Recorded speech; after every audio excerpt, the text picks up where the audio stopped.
So I finally saw the new It remake. This wasn't a video I was planning to make this month because I didn't expect I'd have time to go see it, but one day I felt so drained after working on videos non-stop I thought I owed myself a break. So I went to the nearest cinema still showing the movie and I gave it a watch. And yeah, this film makes the original look like a Yui Bowl movie or something. Is it the best movie I've ever seen?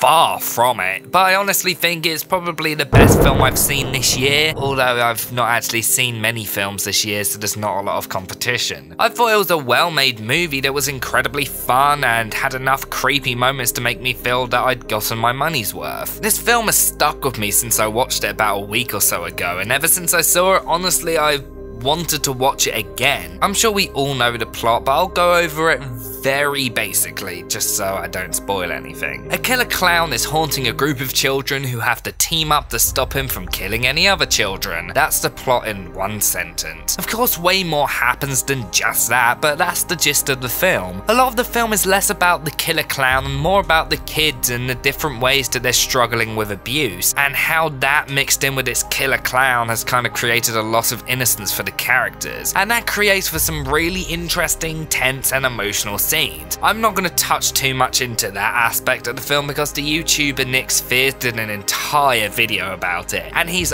much better than me at making horror reviews in literally every single way, so definitely someone worth checking out. In fact, I'd recommend just watching him instead of me right now. The characters in this film are incredibly likable, and the strong script and acting helps their character traits feel much more real than in the 1990 miniseries. In that miniseries, everything felt really off. The characters were kind of bland, even despite having decent actors playing them, at least in the flashback scenes. But here, everything is the complete opposite. The acting in this film is top-notch from every actor, especially the actors of the Losers Club, and this includes in the scenes of them just being kids and having fun, the scenes of them being attacked by Pennywise, and the scenes of them being abused by parents/bullies. They're just great in every single scene.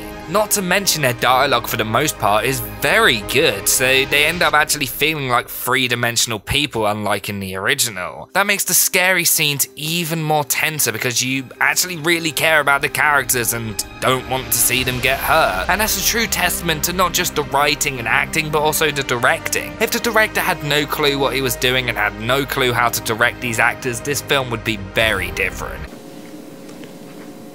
I may have gone too far in a few places.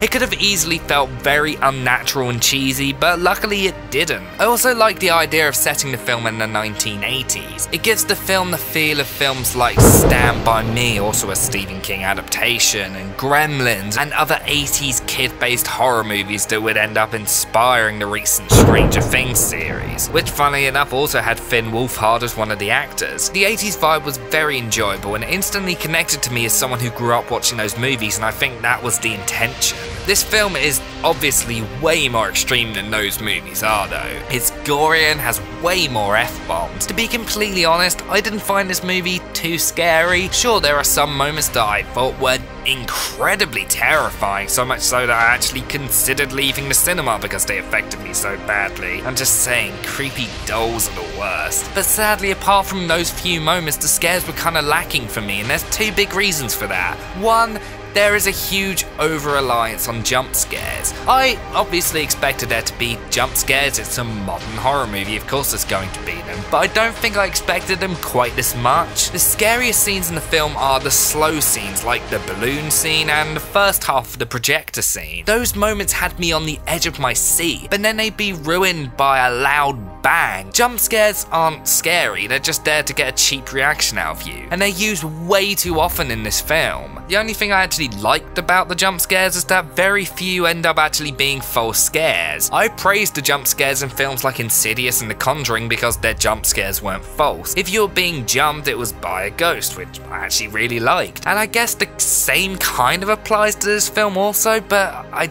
don't know, it just doesn't feel quite as natural here. I think it's probably because the jump scares are incredibly predictable. Although a lot of them did hit, I did find some of them not really doing anything to me because I knew they were coming, and that was a real shame. And the other thing that I thought was lacking was Pennywise. The design of Pennywise is really good and Bill Skarsgård does a really good job, but the movements they give him at times are so ridiculous that I just burst out laughing. Things like him running and of course that dancing scene near the end, which has now become a meme.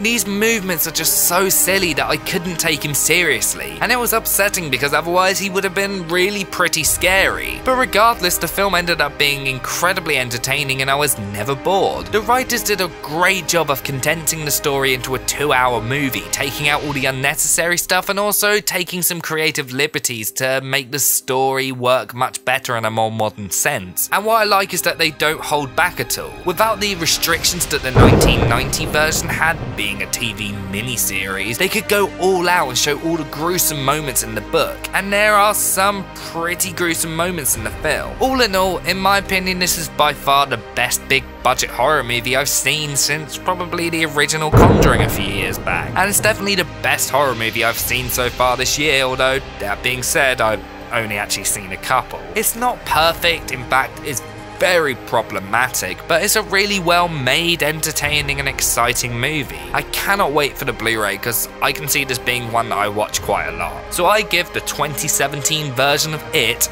an 8 out of 10.